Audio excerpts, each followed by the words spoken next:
It's really official. Don't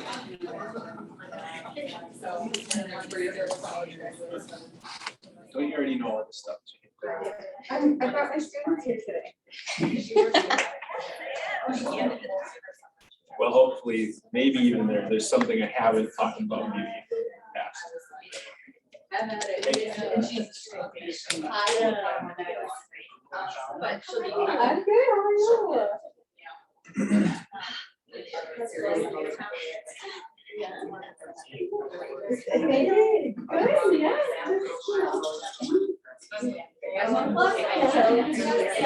you? I guess no.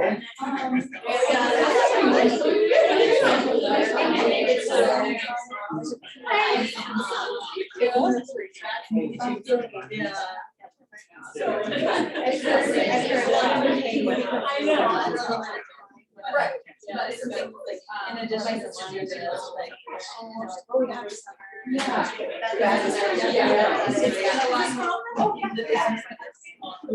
so yeah, I like so we just I totally get it. So you know,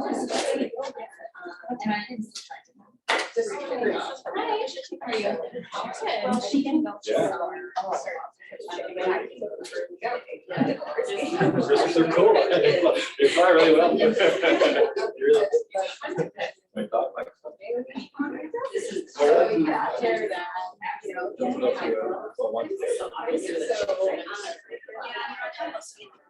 Yeah, and I think the same thing. It's not like the Hello, everyone. I know we're so excited to be in person. I'm so happy to see your smiling faces. Welcome and thank you for joining us today at our Chamber Skills Series presentation, Crafting Your Brand Identity.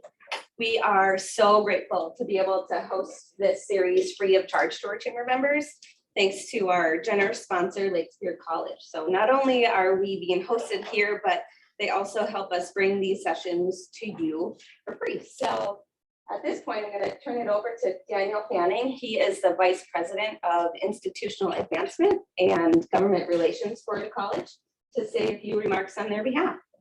Thanks, Chris. We're just really excited to host people in person. So thanks for making the trek up here. It's fun to see people on campus again. If you haven't been to our campus for a while, we're just offering this afterwards. If you want to stick around for another 5-10 minutes, I can quickly take you down in the main corridor. We were honestly, Chris and I talked about this. We were hoping to actually have this group be the first group in our new event center, which is being built right now, which is supposed to be done in, I think, May or June. But like everything else with lumber prices, and we're just a couple months behind schedule, but it is possible. Hey, it's possible that our August session might be in there. Then again, this room works really, really well, so maybe we want to keep it in here. But either way, on behalf of Lake Superior College, is really grateful that you all came here. Grateful for Chris and the team at the Chamber. Exciting day for the Chamber. We just announced our new president and CEO this morning, so a lot going on in the Chamber. But the Chamber does such a great job bringing in great speakers, and we're just honored to host here at Lake Superior College. So if you do want to take a quick tour, just like our down main corridor, I'd be happy to show you after we're here today. It'll take 5 or 10 minutes, and if you ever want to come back for a full tour, we're happy to set that up as well. But it's really grateful to have you all here. So thank you. Thanks, Daniel. Yay, well, I'm excited to introduce our keynote speaker today, Mike Smišek. Mike is the owner of Smišek Design Studio, LLC. I know you've seen their campaigns around town, Vigra and their cocktails, UWS, Destination Duluth, among others. But he also owns DLH Clothing with his wife, Sarah. So he is the creative behind that brand as well. So join me to welcome Mike today as he presents Crafting Your Brand Identity. all right. All right. So I was just mentioning that the last time I presented, it was at a social media breakfast, like right before the pandemic started. I was supposed to do it with the team at UWS. They had to do emergency meetings. So it's really good to be in front of people in a better situation. So, all right. So crafting your brand identity, I will say that we have an hour, but there's so much more to it than what I could share here. So I'll give you as much as I can to get you started. And throughout the presentation, please ask questions, interrupt me. You know, that it doesn't bother me at all. I want to be able to answer questions as well. So our studio is called Smišek Design Studio. named after my last name, Smišek. Nobody knew how to say it, so we called it Czech Design Studio, so I could teach people how to say my last name. Our motto there is thoughtful design with your story in mind. So we really want to focus on, part of our crafting of brand is focusing on the story behind the reason, the why behind what you do. So that's going to be forefront today. Thoughtful design is driven by, to me, it's driven by empathy. It's a crucial ingredient in how we operate. We put ourselves in the client's shoes for every project. We try to dream what they're going to dream so that we're creating things, not just, hey, we need you to make this thing. And we just kind of, they pull the levers and we do it. We are doing it like it's our business. We do package design, branding, marketing campaigns, websites, we do all kinds of stuff. So what is a brand? A brand is a name, a slogan, a design, experience, any other feature that distinctly identifies one business from the other. Branding is the process of giving meaning to a specific business, products, services by creating an identity, a visual language, or a system which the clients or customers can associate with your business or organization. So it's, even if it's not there, it's still there because the public is kind of saying what they think about your business or your service. So why is branding important? Of course, you need the recognition, building a language for clients through visual cues. If you think about brands that you love, there's things about those brands where you see it and you think of that brand immediately. It's sort of their language. They're teaching you a language and you're learning how to speak that language too. So direction, you gain internal clarity. We talked about building your brand identity. Really, really helpful when you build your brand is you get internal clarity on your mission, your vision, things like that. Credibility, so if you have an up-to-date brand, those build trust and show stability. If your website is really outdated and it's got neon green text on the black background, people can tell you haven't updated in a long, long time. You know, that might not be a place where you're gonna use their service because you think, well, if they don't care about this, they might not care about me as a customer. And also referrals. People love to support and share your name when the experience is good. It's easier to share a good brand than it is a hard brand to explain. So it's a really simple brand to explain. If you've got your story intact, it's easier for people to share that with referrals. So this is, I touched on it a little bit, but you have to take the lead. So on the left, imagine those doodles are kind of what the public is saying about your brand without your input. They can say whatever they want to about it. They have their own perspective on what it is. But if you get out in front of that and you say, no, this is the right side of the page now. This is my brand. These are our colors. This is my logo. This is what we value. This is who we are. And you put that out there, then people will follow and they will understand what you stand for. And that will be your brand. So even without a brand, you have a brand. It just might not be what you want it to be. Okay, so how do you craft a brand identity? There's no way we can cover all the aspects of this in 1 hour, but we can show you some steps to guide you along the way. And the creative process, as part of this process, is a messy process. It's not just A to B to C. There's not a straight line. It's sometimes curves and winds and tangles and, you know, all that good stuff about creative. But step one is understanding your goal. So I'll pass a couple of these around. You want to create, the end goal should be, you want to create like a brand guideline or a brand document, something that you can share with your team, something you don't have to even share it with the public. I'll set this one up here too. So it's just something that kind of identifies who you are, what you stand for, all the different rules we're going to talk about. That's where we want to go. So these are some examples of ones we printed for clients, and you don't have to print it. You could be a PDF that you share, it can be a Google document, whatever it is, just that's the end goal that we're trying to reach. So you got your name. Sometimes people need to change their name. Is your name easy to say, easy to remember? It says something about you. Always think about it like it might be very personal to you as part of your story. But if nobody else can connect with it in a way that is memorable, then it's just something that's personal to you and it doesn't matter to them. You have to make it matter to them. So a logo is a symbol that's used as a stand-in or a shorthand for your business. You know, something that very simple. It sometimes can have a story packed into it. Those are really fun to create, but we all know what a good logo looks like, nice and simple. One trick that I always think about is, could I draw this from memory? Could somebody draw this from memory if they were like, I think it, you know, maybe not exactly, but it's a good thing to reference. Your font or your typeface. So are you modern, traditional, fun, edgy, informal, academic? These are all different. You know, when people come up to me and say, just give me a normal font. I don't know what is normal to you. I'm not you. You have to tell me what normal is to you, because it's probably not what it is to me, right? So there's no such thing as a normal font. Brand colors. So colors do convey a mood and energy and personality, etc.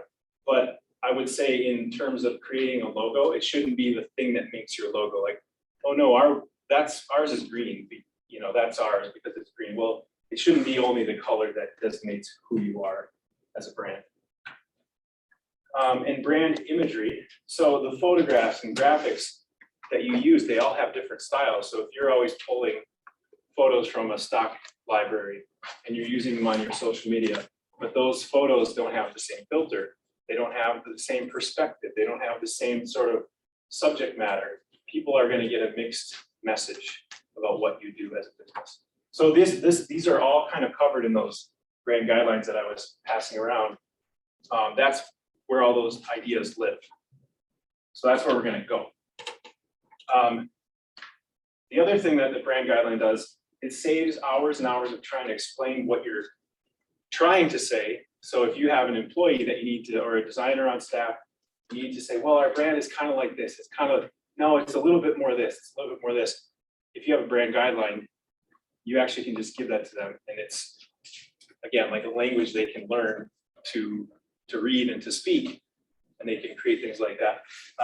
It also saves a lot of time when you hire other marketing teams, printers, web designers, social media managers.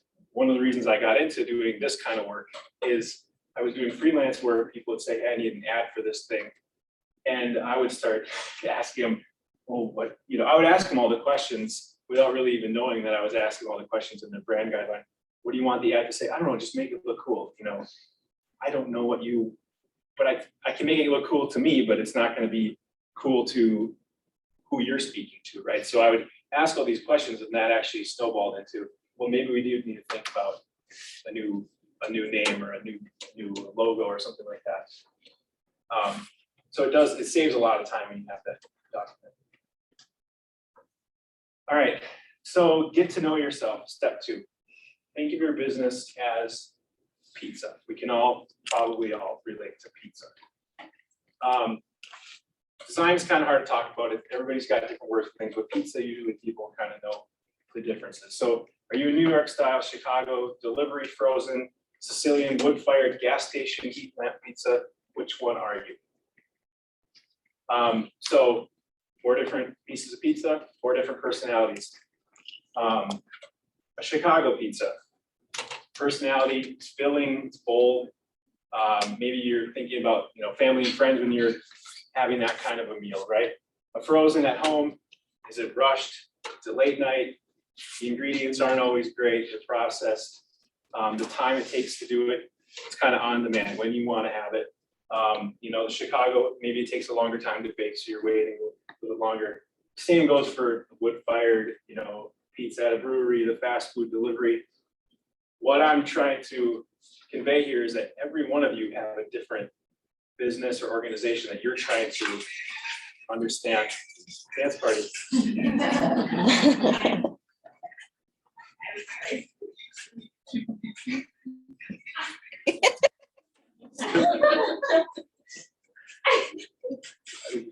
Yeah. This is my brand.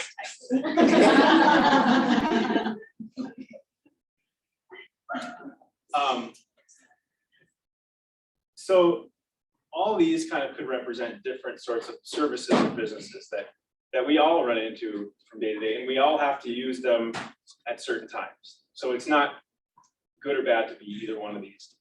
It's just really, really important to understand who you are and be honest with yourself. So the best brands come from leaders who understand exactly who they are, what they do, and where they're going. It's okay to be frozen pizza. It's okay. That's sometimes what people need, right? But if you're frozen pizza and you're trying to be artisan wood-fired pizza brand, that is never going to work. If the service you provide is frozen pizza and you want to look like something else, it's just, we've tried to do, we've had clients push for that and it just never works. It's not authentic, So how do we learn about ourselves? We ask a bunch of questions. Again, like our tagline, I always start with, what's the story behind your business? Why do you even do what you do? Why do you get up? And why do you care about what you're doing? Why should I care about what you're doing? What makes your brand unique? Another thing we address, a lot of people have an idea of what their mission or vision could be, but we always help them solidify what that mission or vision is, because that's really helpful to refer to when you have a really strong mission or vision. What problem does your business solve for customers? Who are your best customers and why? And that's a whole other thing, understanding client personality. What's their age range? What's their, income range? What's their education level? What's their, tendency to buy certain things or use certain services? So those are other questions. These are all basically the big headline questions with a lot of little questions that would fall in between. And in our studio, we call that the brand identity guideline or brand identity questionnaire.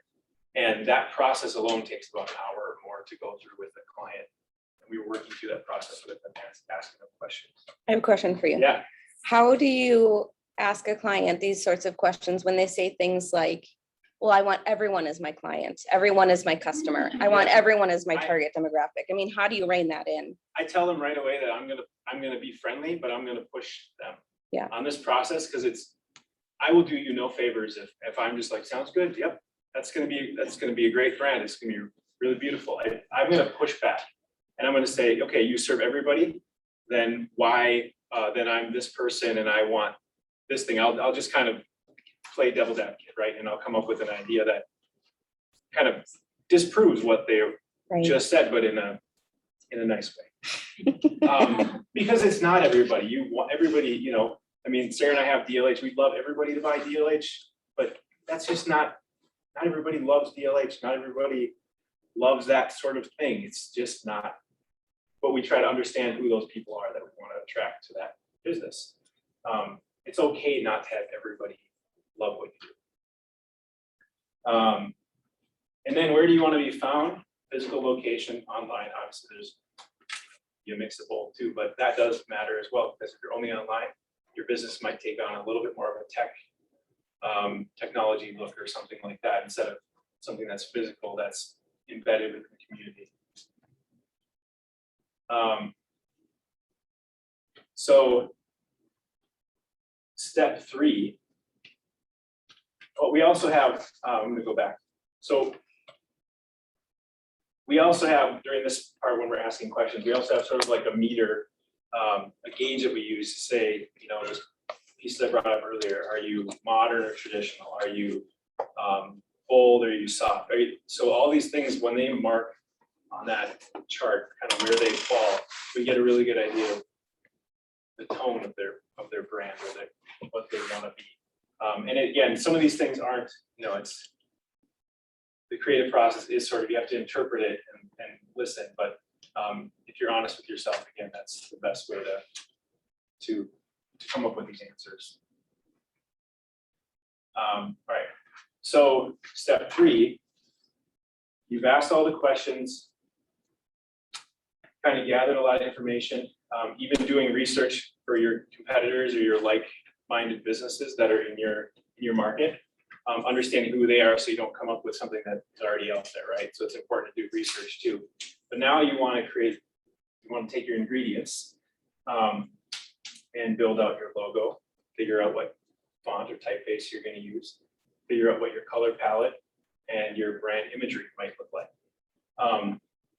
During this process, it's easy to go off on a tangent and go down a road where you think something's gonna work really cool, but you always have to kind of like pull it back and test it against the questions you ask yourself. So circle back and see if that lines up with your mission statement. Challenge yourself to see if it actually answers those questions and lifts up that mission statement or lifts up your story. If it doesn't, then it's not, then you have to ditch it and go on to something else. So logo design. Here is one for Lake Ave Restaurant and Bar. It's done a few years ago. Obviously, I gave a little clue there on the side of what elements are built into that logo. So the piece on the dark background is not the logo. The logo is right in the center there. But the whole idea with that is, of course, reflection on this. So a rowboat, what does a rowboat make you think of? Water, Water, relaxing. relaxing, calm, right? It's not a speedboat. It's not a canoe. A canoe would say something totally different about this. A kayak would say something different. A ship from Lake Superior, Silhouette, would say something totally different. So it's not just any boat, it's the kind of boat that, you know, the tables at Lake Ave are usually just the two tops. So you're there with somebody that you care about, and you're kind of having a more intimate meal or drink. Then there's the reflection in the water, which is a wine bottle. That's going to tell you that they're going to specialize in their, you know, micro distillery bar, or they're going to know the answers, like what you should pair with your food when it comes to wine, cocktails. So you create this mood with, again, there's no color in this one, even though they do have brand colors. Create in a way that really tells a story. Now, if the people who own that business know that story, they can go out and tell that to you, and you're never going to forget it. You're always going to know what that means. So a good logo makes it really easy to talk about your brand too. You're already starting the conversation. It's like your elevator pitch is in your logo. Totally different kind of logo here, but this is Ruth's Vegetarian Gourmet. What does this logo say? If you don't know what this is. What kind of mood does this strike? Kind of Homey. homey. Yep. Traditional. What makes you feel like it's homey or traditional? It could be my grandma, you know. Yeah. That's kind of what it's like pastel. Yeah, exactly. And that's what they actually had a brand that was a nice logo, but they were having kind of that conflict of it's not saying, it was a little too modern almost. It wasn't saying what it is that they do really well. And that's that story with his mom who made these vegetarian meatballs and then passed these recipes down. And he wanted to honor her and also create a brand that people felt like this is vegetarian, but it's going to feel like something that's home style, that's, you know, comfort food, not just your typical vegetarian brand that maybe feels like bright and fresh and green and light, you know. So that's not what they wanted.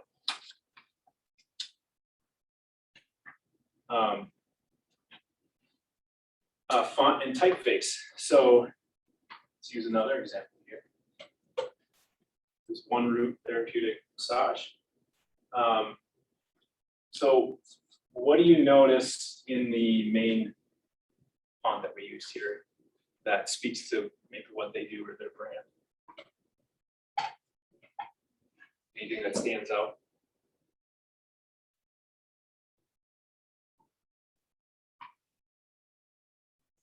So we customize certain letters in there, like the N and the R, to have sort of instead of having that really hard line where the two straight lines of the N meet and create a hard edge, we softened it a little bit, because if you're going, you know, you want everything in your brand to say what you do. So even if you cover up the icon or you cover up what they do, you want that word, you want that font to even feel like your brand as well. So softening the N, softening the R, it mirrors the icon and the roots in the icon with the curve, but it also takes away some of those hard edges, makes you think it's more relaxed, it's more of a calm atmosphere that you're going to encounter. Also, something small but important, it's there's condensed fonts, which are, they look like they're kind of squished together. There's really wide fonts. This one is, the O's are basically perfect circles almost, which feels very balanced, very even, and there's 3 of them in there. So it kind of creates this stability, which is what you want when you're thinking about relaxing massage.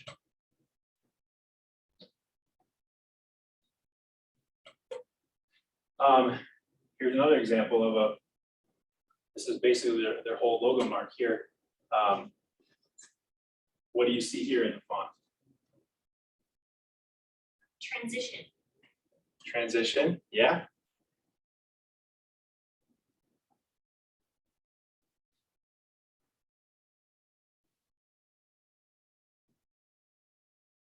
So this one, we wanted this one to look, so they are using a certain kind of technology. They're not just like scrubbing stuff with the mop. All right, they're using a technology to clean things. So it does look like it's sort of tech forward. It also looks very clean. So it's very thin line weight. It's all one word.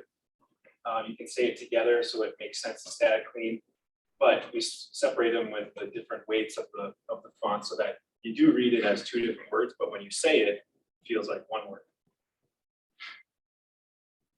Of course, we'll get to color too, but the color in the background says something that's a little bit more like the medical field, clean, sterilized. All right, so on to color. So recently we were able to work with the Children's Museum to create that new brand. And it's maybe a little predictable to think about children's colors being a lot of the plays on primary colors, but what we really wanted to make sure of was that it wasn't just a straight primary colors. So even the yellow, the green, the blue, they're a little bit different than what you'd see on, a playground equipment that's just straight blue, red, yellow, green. So they look a little bit more refined. They look a little bit different. But, kids will still really connect with it, relate to it. Parents will connect with it, relate to it, see it as something that's geared toward children.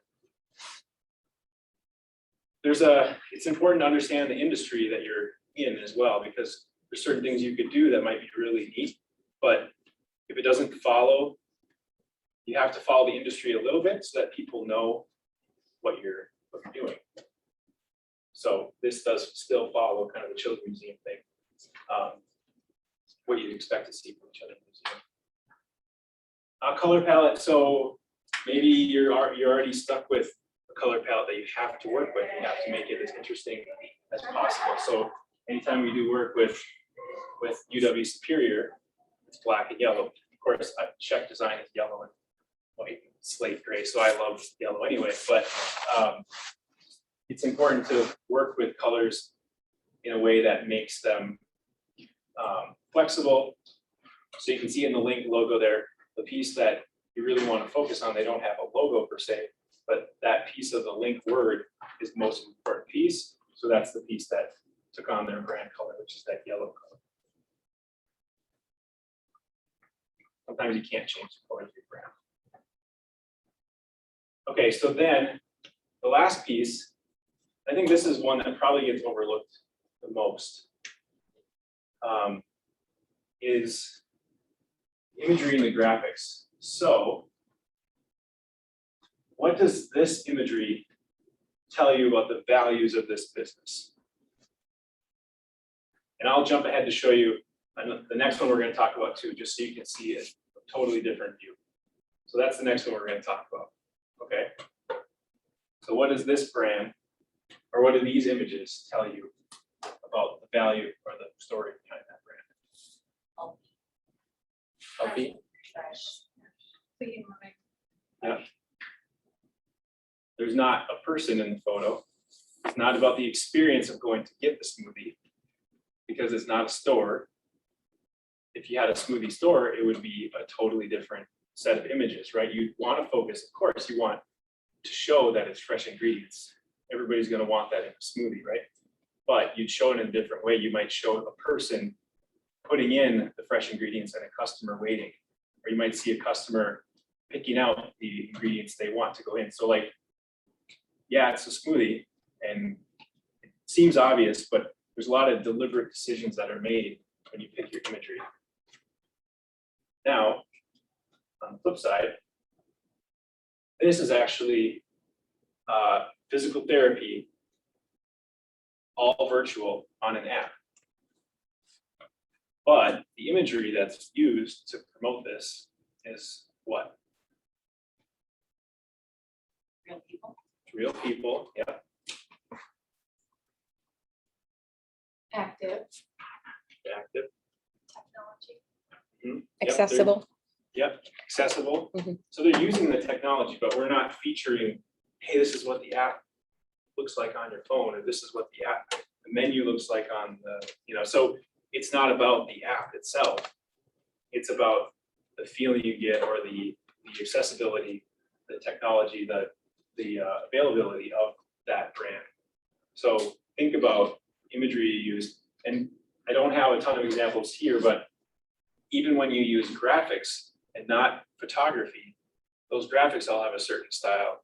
If you're using icons for your business, everything has a certain style. So make sure that when you do pick one, it feels right and it lines up with what your story is, then you can use those.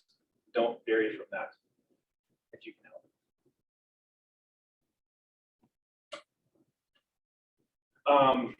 Okay, so now we're going to do some more examples actually, but I want you guys to think about, and these words will be on each screen, but I want you to think about the image, the logo, the color, the font, and the voice or the message behind these, and we can talk about them. And you'll just start to see how, when an ad comes together, how this whole story really fits. And if one thing were missing, it wouldn't be the complete story. Okay, so cheap ads, rugged, free spirit. So feel free to fire off, but of course, what do we see in the images that say rugged, free spirit? Outdoors. Yep, they're outside, but they're not just out in the outside in the driveway there. Mountains. Very remote, right? They got to the sunrise before anyone else did. What about the use of the logo? Interesting. One in this one. I know it's kind of small, but what is the Jeep logo, by the way? The grill. It's basically the grill. So it's the grill. It's in two of these for sure, but it's the right. They almost, their logo is their grill. So you see it, you don't have to worry that the Jeep word is down at the bottom, but you know what it is because that's how recognizable it is. How about colors? The way that the photos have been edited. Chris. Crisp, yep, lots of texture. They're not driving fast, they're just stopped or going very slow. I don't think you wouldn't see a cheap ad where somebody's cruising on a curvy highway, right? What about the font?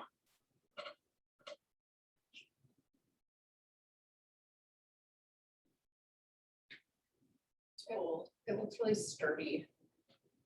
It's kind of hard to see, but this one actually has a lot of texture to it as well. It's kind of a gritty texture.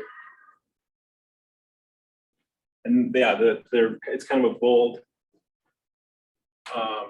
maybe not aggressive, but definitely kind of reminds me of like a jersey's numbers or something like that as well. It could be kind of sporty.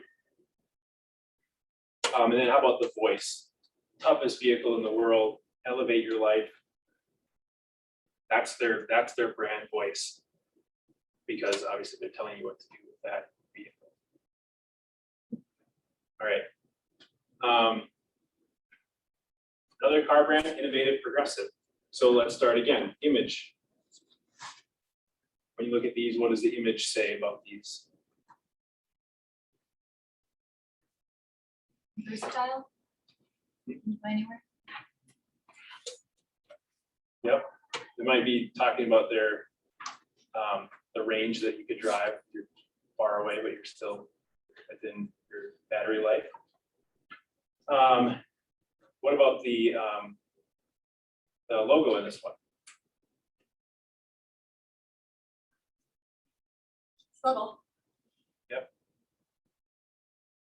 I think a lot of people too, when they create marketing, is they rely so much on one part of it, like their logo. That, you know, I mean, the amount of times that somebody's told me to make the logo bigger on something is, you know, it happens all the time, which is fine. But that's why I always try to educate them. If we get everything else right, your logo, people will find it. They'll want to know. It's like, you know, making a poster for an event. You want to gather eyeballs on that poster. If they want to know the phone number, they're going to get the phone number, or they're going to take a picture with their phone. We don't need the phone number to be the biggest thing, because nobody's going to remember it anyway. That's not the most important piece. So yeah, the logo is down in the corner, but if you're interested and intrigued, you're going to find out what it is anyway. How about the colors for this? Muted. Muted. So what is another word for muted? I mean, yeah, or quiet. Calm. Electric cars are quiet, right? So that muted, quiet, it's not this loud, bold, aggressive thing. So you're gonna get an idea of what it's like to be inside of it. It's quiet and calm. Font, lay rubber where your carbon footprint used to be. It's a very, even that font has it's called a gradient built into it, which seems like smooth technology, metal, like aluminum kind of feel to that typeface. Then the other one, they bolded revolutionized, and your commute is like the punchline. You're already reading it, so you don't have to have the whole thing be bold. You can play with font weights to get people to read it in different orders.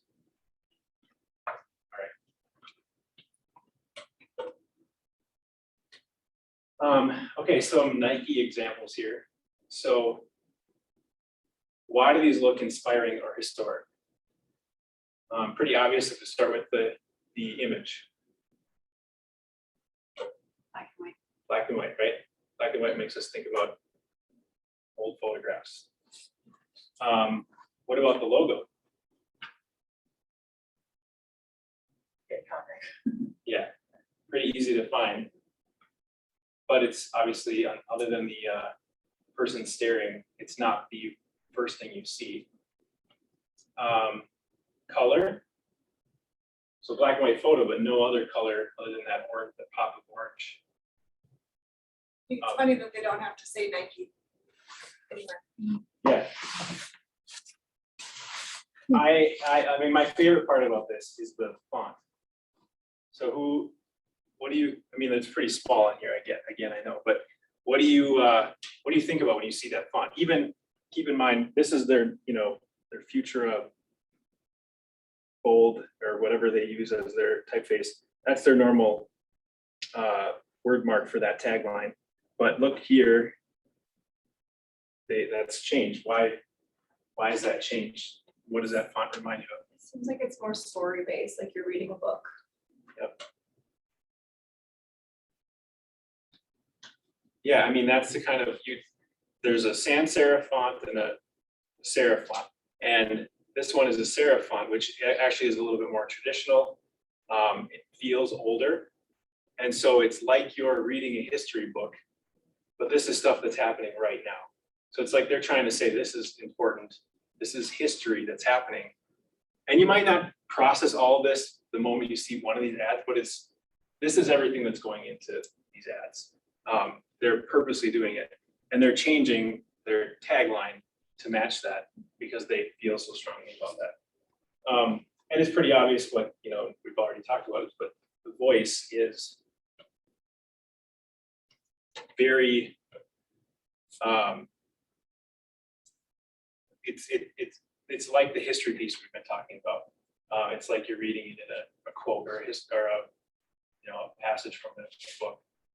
So then we flip 180, fun and playful. So again, seems pretty obvious, but there's a reason behind all this stuff. So imagery, this is definitely all graphic based, so there's not photography built in here, but the graphics are animated, fun, colorful. The logo shows up a couple times, but it's not the main focus. I think the most important thing here is the font choices for some of these things. With this kind of work, you can get away with using some more kind of crazy, fun fonts for those things. Fonts you wouldn't normally use for just a business in town or something like that, but there's a certain reason to use those. And then we'll go to last one here. So extreme aggressive. So imagery. What is extreme or aggressive about the imagery? An atmospheric. What makes it scary? It looks like claw marks. Yeah. Why not have a guy on a BMX bike in full daylight jumping off the same jump?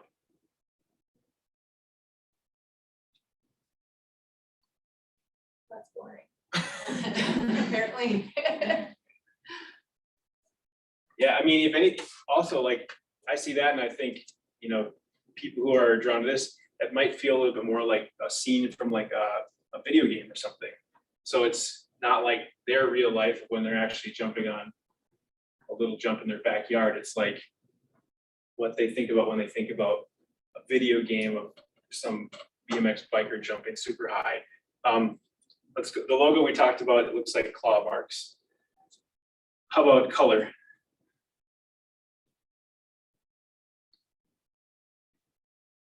Tense.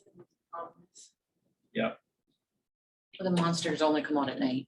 Yeah, and super high contrast. I mean, black and green, and that's basically it. The white built in there as well, but really, really high contrast. Font, we talked a little bit about the actual M logo here, but what about this font? What's different about this one right here? Looks like the font in your alarm clock. Yep. So that font is actually an italicized font, it's leaning forward. So it feels like it's moving. This would look a little bit different if you had the same font, but it was not italicized. It would feel like it doesn't have that movement that you want to have. I mean, this is energy drink. You want to stay moving so that even the words are moving. And voice. Unleash the beast. Not everybody can get away with a tagline like that, but that's what they are. They know who they are, right? So that's what they lean into, and that's what they are using for their brand. So, any questions on any of this stuff so far? All right. So step 4 is to create your brand guideline. So you created your logo, you created your color palette, you picked your fonts, your typeface, you got your imagery picked out. So now you want to combine it all, put it together and do a brand guideline. I have passed around a few. I think every one of those have a little bit different variation of how we laid it out, put it together. And that's okay. It's however the client will best read through what you put together. That's important. But first we start with the logo design. So in the logo design section, we're going to talk about the different layout. So usually we have a version. I always like to try to come up with 3 different versions. So if we're using just some general shapes here, I'd say we'd have like the icon by itself. So that's shown there.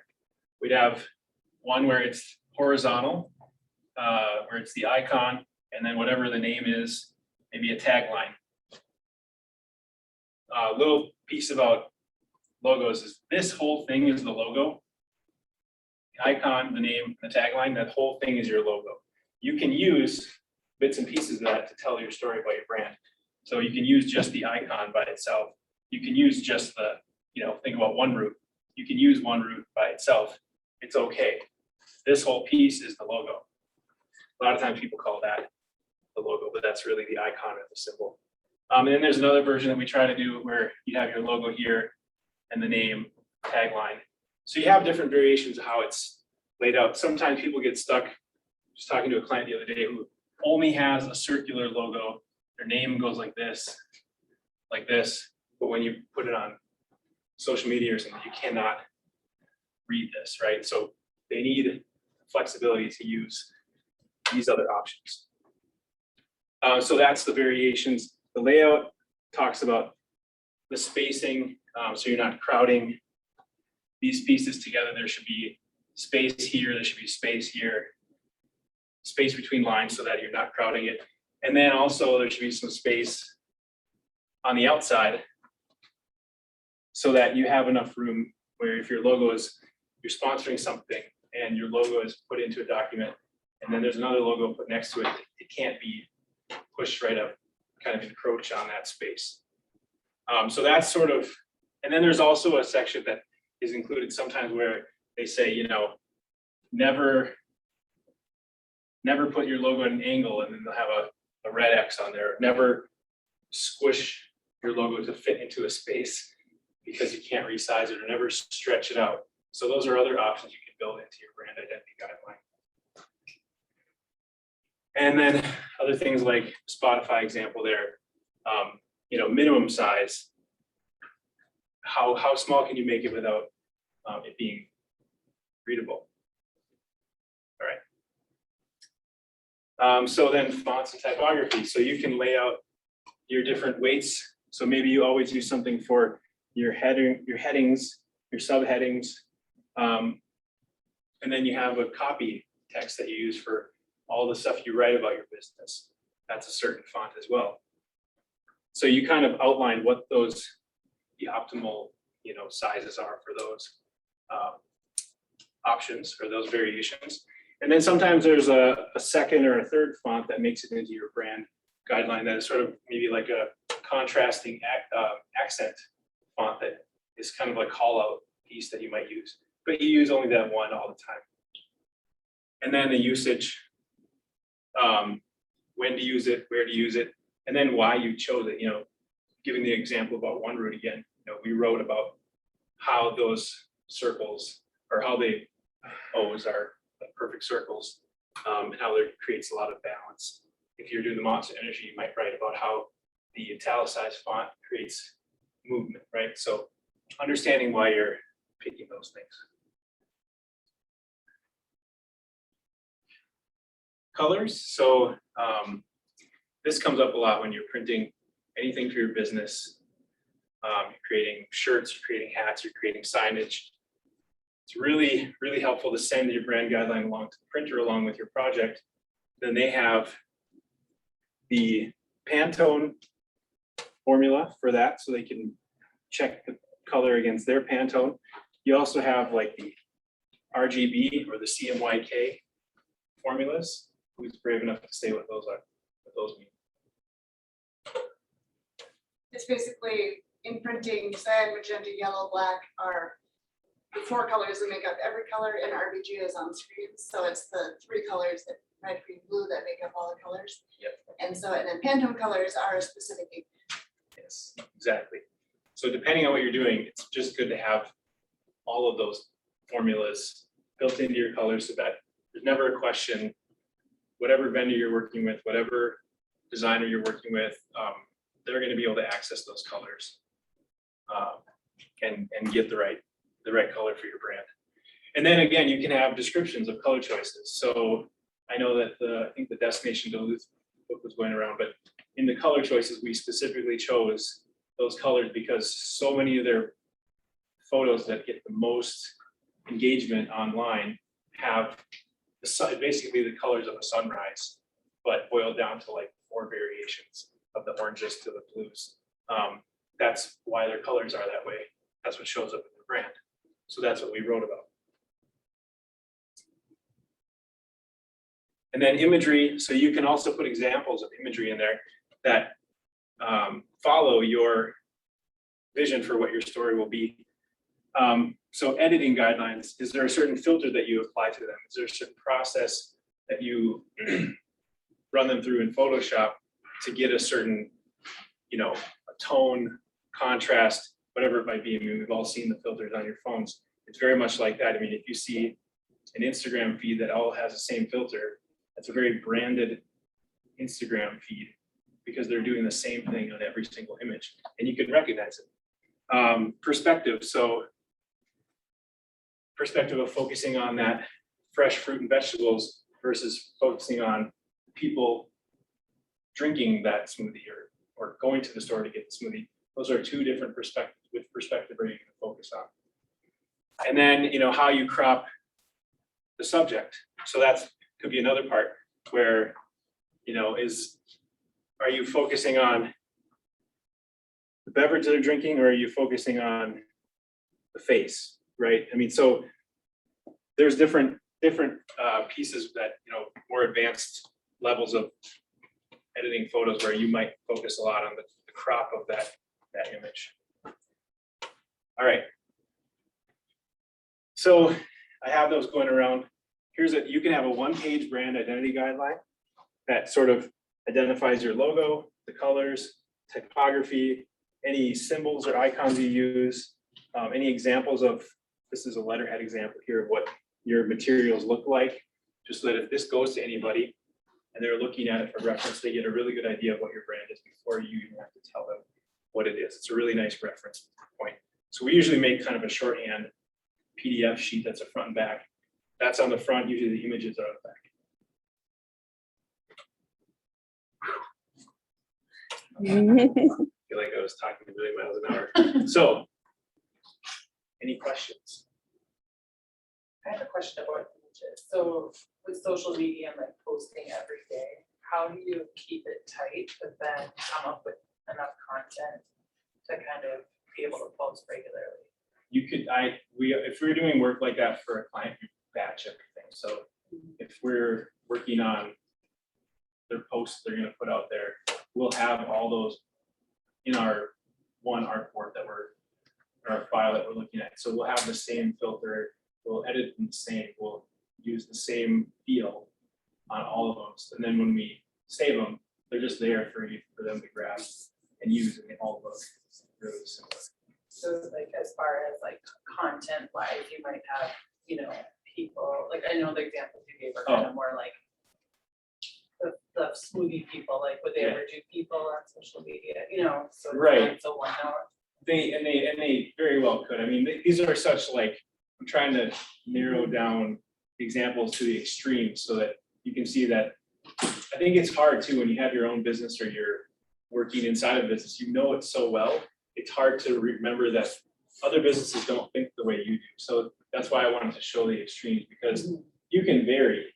And if you're the smoothie company, you're showing other images of people drinking smoothie. It's not like that, not allowed. It's totally allowed. Just that can be a totally different feeling. That's the only point I was trying to. Yeah. So you just maybe want to post like keep the same tone and like color and energy. Yep.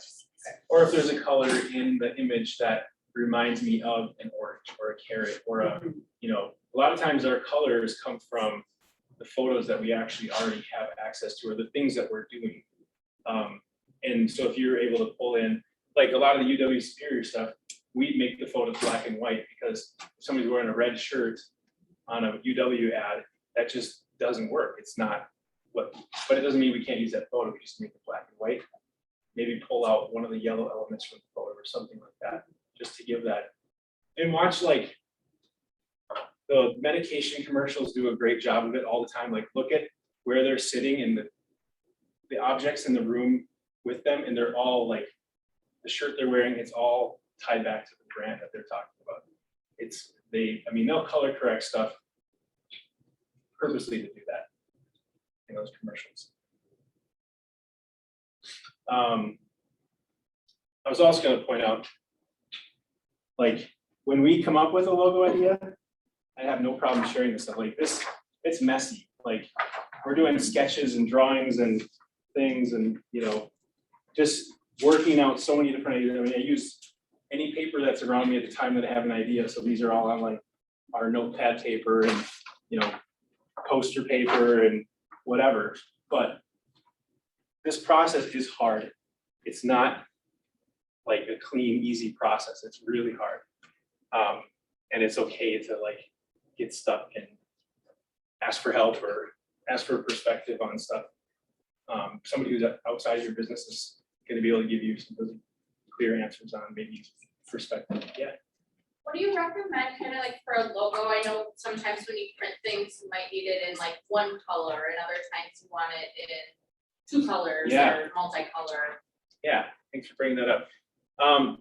You certainly can have multiple colors in your logo, but whenever you save those out, make sure you do have an all white version or an all black version. And in doing that, when you're thinking about your logo first, I mean, I usually build them all in black and white first, and then I add the color later, because it's the form of the story that really matters. It's kind of like the analogy I always use is like the vehicles we drive, right? So, if I drive a Ford Escape, there's other Ford Escapes that are red and blue and black. Mine's white, but I know that if I see a red one, I still know it's an Escape because it looks like the same car that I have. It's the form that matters. Think of it like the silhouette that matters. That's the story it's telling. It's not the color that changes what it is.